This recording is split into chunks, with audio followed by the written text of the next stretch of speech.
Imagine you walk into a steakhouse and you pay $200 for a filet mignon. But when the waiter brings your food out, you get a cheeseburger instead. I mean, technically it's food. I mean, it's even beef. And it might even taste great, but that's not the point because that wasn't even what was on the menu. One of you said something in the comments recently that I kind of grabbed me by the shirt collar, and you asked, why don't concert tickets have an ingredients label on it?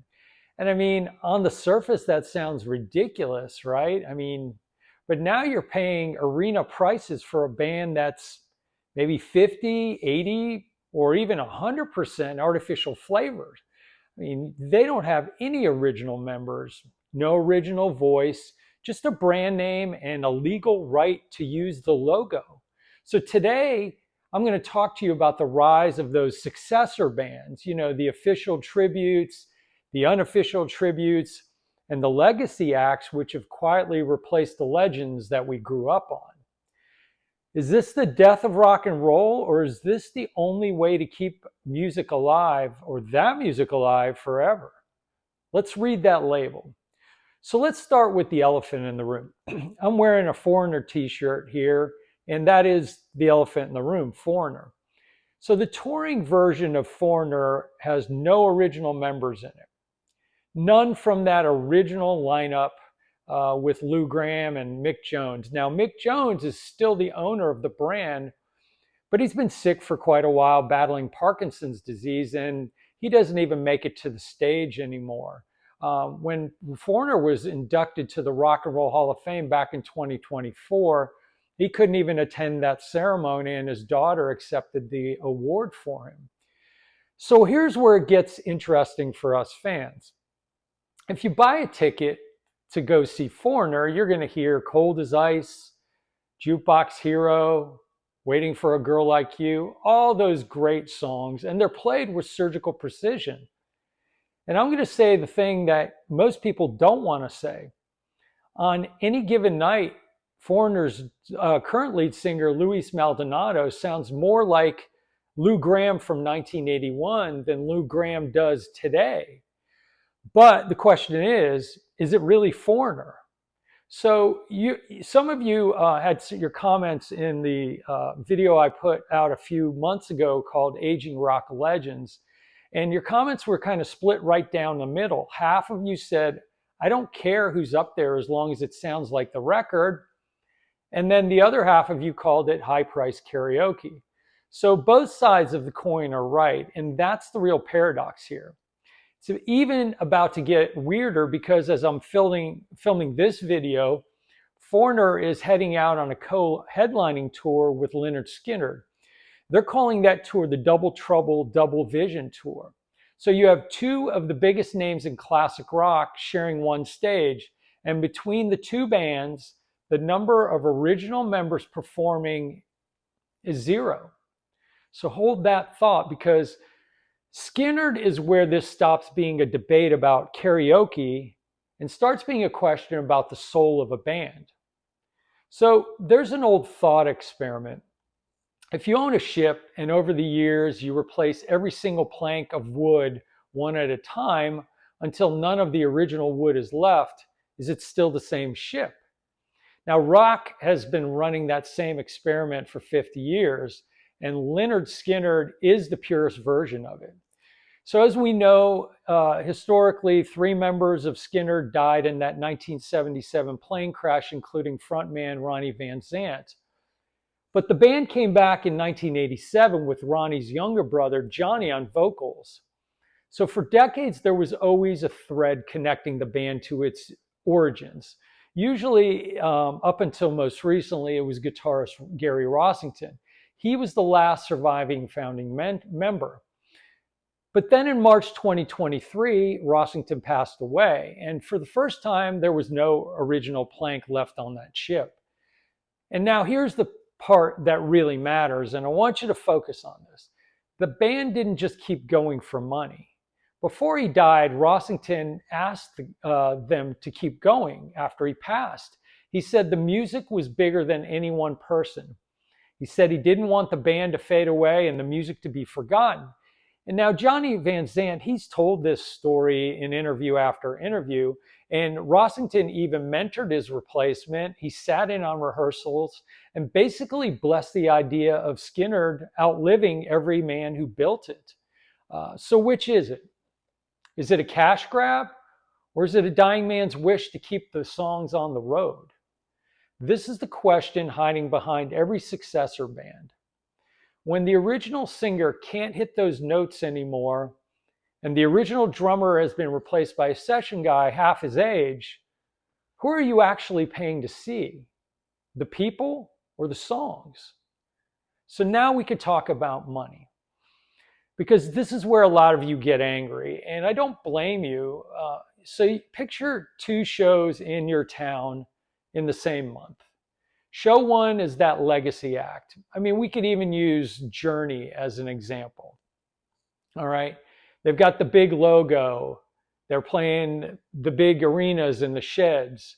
By the time you clear the ticket price, the service fees, the convenience fees, the parking, and a couple of $20 plus beers, maybe some merch, a family of four is into it for the price of maybe one or even two car payments.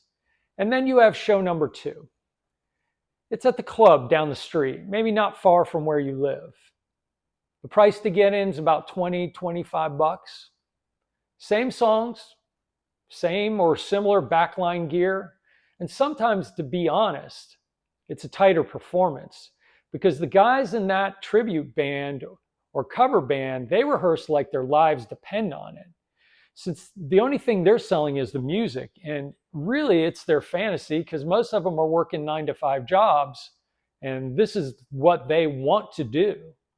So here's the uncomfortable math. The expensive ticket you're buying isn't necessarily buying you better musicianship, it's buying you the brand. You're paying a premium for the logo on the banner, not the talent under that banner. And that's a fair trade if the logo is what you came for. Nothing wrong with that. I mean, nostalgia, it's real.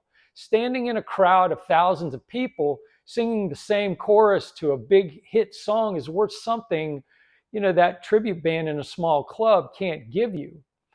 But it does flip the whole thing on its head, because if the tribute band is cheaper, tighter, and just as faithful to the music, what exactly is the brand worth?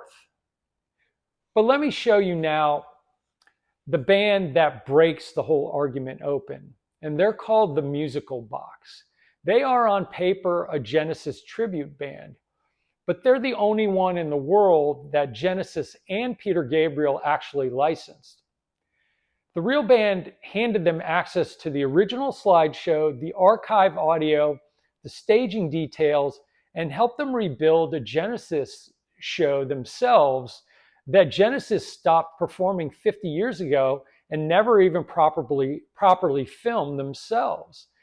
So they tracked down the same kind of period gear, they recreated those costumes by hand, and they reproduced the legendary Lamb Lays Down on Broadway tour down to the dialogue between the songs. I mean, the irony is Peter Gabriel even brought his own kids to the show so they could see what their dad used to do back in the old days. Phil Collins and Steve Hackett, they've even walked on stage and played with them. So think about what that means. The tribute band isn't competing with Genesis. The tribute band has become the museum. They're the only way left on earth to see that show. And that's the twist this whole video has been building towards.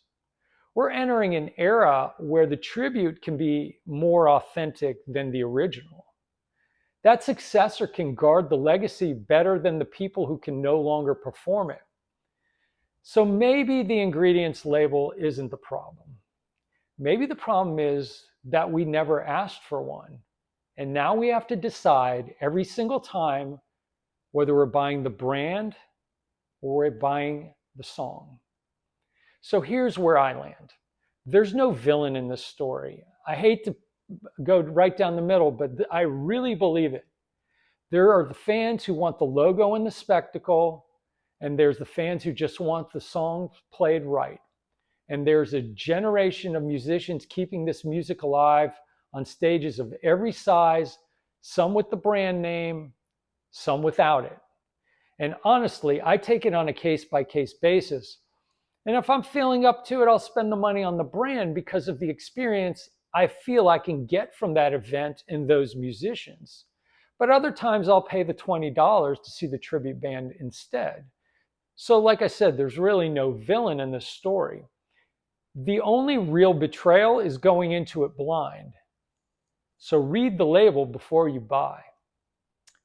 If you got something out of this video, please do me a favor. If you have not subscribed, please hit the subscribe button and the like button. Share this with someone if you feel they might enjoy it, so the algorithm stops treating this channel like a tribute act itself. And if you want to go deep behind the stories of these bands, the contracts, the egos, and the near misses that decided who got to keep the logo, that's part of what I dig into in my latest book called Near Miss. And the link to it for Amazon is down in the description below. So now I want to hear it from you guys. Tell me in the comments, what's the best successor band or tribute act you've ever seen live? And did it feel like the real thing? Or did the ingredients label give it away? And I'll see you in the next one.